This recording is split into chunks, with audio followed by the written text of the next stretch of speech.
আসসালামু আলাইকুম। ২০২৫ শিক্ষাবর্ষে ৬ষ্ঠ শ্রেণীর নতুন বই কৃষি শিক্ষা বিষয়ের সূচিপত্র সহ আজকে আমরা দেখিয়ে দিব। প্রথমত আমরা সূচিপত্র দেখে নিই। প্রথম অধ্যায়ে থাকছে আমাদের জীবনে কৃষি। দ্বিতীয় অধ্যায়ের নাম হচ্ছে কৃষি প্রযুক্তি ও যন্ত্রপাতি। এরপর হচ্ছে কৃষি উপকরণ। এরপর হচ্ছে কৃষি ও জলবায়ু, কৃষিজ উৎপাদন এবং বনায়ন। এবার আমরা দেখে নিব ভিতরে বিস্তারিত আলোচনা। প্রথম অধ্যায়ে আমাদের জীবনে কৃষি। দেখো চিত্র সহ দিয়েছে সামাজিক বনায়ন এবং মাঠ ফসল। এরপরে গরু, কই মাছ নিয়ে আলোচনা করেছে। কৃষির পরিধি ও পরিসর। এখানে পরিসর বলতে বিস্তৃত বোঝায় আর কি।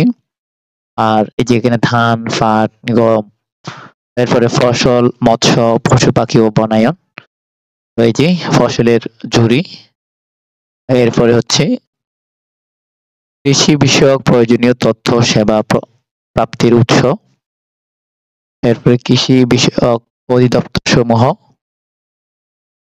কৃষি মেলা। এরপরে হচ্ছে এখানে অনুশীলনী প্রথম অধ্যায়ের বহু নির্বাচন প্রশ্ন এবং সৃজনশীল প্রশ্ন ১, সৃজনশীল ২। হ্যাঁ, এরপর হচ্ছে দ্বিতীয় অধ্যায়, নাম হচ্ছে কৃষি প্রযুক্তি ও যন্ত্রপাতি। তো এখানে আলোচনা করেছে কৃষি প্রযুক্তি ও যন্ত্রপাতি, নাঙ্গল, চারো, ট্রাক্টর, হ্যাঁ, ফলো। কৃষি প্রযুক্তির ধারণা ও ব্যবহার। এখানে কৃষি প্রযুক্তির ধারণা নিয়ে আলোচনা করেছে। এরপরে কৃষি প্রযুক্তি বিষয়ক বিষয়ভিত্তিক প্রকারভেদ। এখানে কৃষি বিষয়ক ফসল উৎপাদন নিয়ে ডানে আলোচনা করেছে। এরপরে হচ্ছে কৃষি প্রযুক্তির ব্যবহার। কৃষি প্রযুক্তির ব্যবহার। এরপরে মাটির হাঁড়িতে ডিম সংরক্ষণ। এরপরে কৃষি যন্ত্রপাতির ধারণা।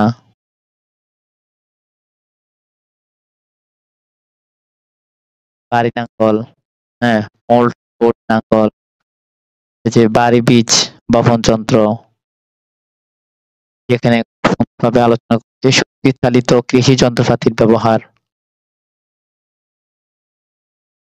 এরপর হচ্ছে ভালো বীজ বাছাইকরণ। এটা হচ্ছে বহু নির্বাচন প্রশ্ন। এরপর হচ্ছে কাঁচায় মাছ চাষ। কাঁচায় মাছ চাষ কিভাবে করবে?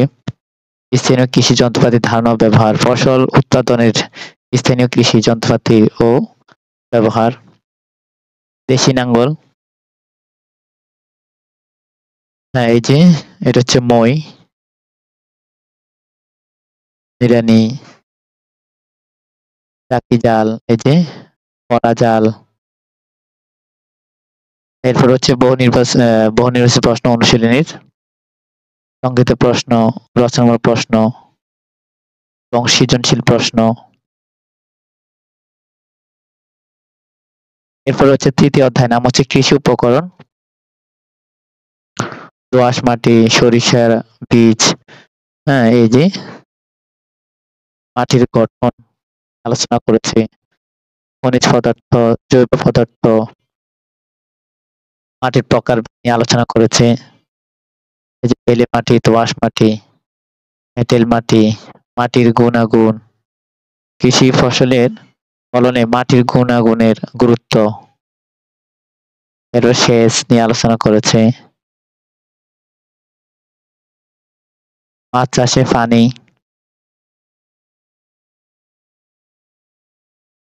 গৃহপালিত পশু পাখির খাবার পানি, বীজের বৈশিষ্ট্য, ভালো বীজের বৈশিষ্ট্য, বীজের শ্রেণীবিভাগ, সারের প্রকারভেদ, জৈব সার নিয়ে আলোচনা করেছে। রাসায়নিক সার। এরপর হচ্ছে কৃষি কাজের সারের ব্যবহার। এরপর হচ্ছে অনুশীলনী। এরপরে হচ্ছে নির্বাচন এবং সৃজনশীল প্রশ্ন। এরপর হচ্ছে চতুর্থ অধ্যায়, নাম হচ্ছে কৃষি ও জলবায়ু।